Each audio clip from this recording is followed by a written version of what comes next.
ZANU-PF, remember, is a secretary for labor in the Politburo. This shows you that ZANU-PF is serious about workers' rights, about workers earning decent wages. His Excellency, the President, is the champion for the empowerment of workers, for the creation of conducive to the earning of better wages for employees.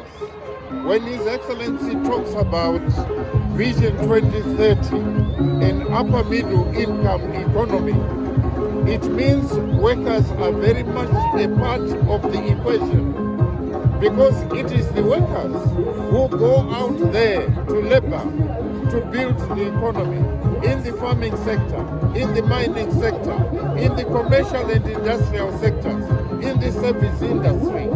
It's the workers of Zimbabwe who bring the nation to what it is. So His Excellency, the President, puts the interest of the workers at the heart.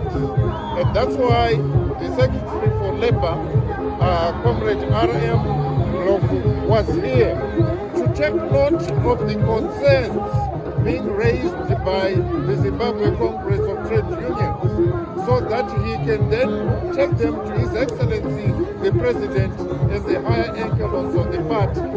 You also saw the minister here, acting for the minister, Professor Paul Mavima, here also as the guest of honor. It shows you that His Excellency the President and the government of Zimbabwe takes seriously the issues affecting the welfare of workers.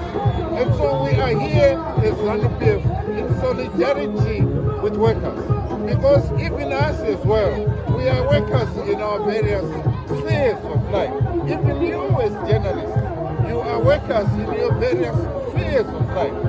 What I can assure you beyond any doubt is that the Second Republic, His Excellency Dr. Emerson Mnangagwa, is not leaving anyone behind, and that includes workers. As we march towards the realization of Vision 2030, an upper middle income economy, workers of Zimbabwe can smile and know that there is a better future for them. Thank you.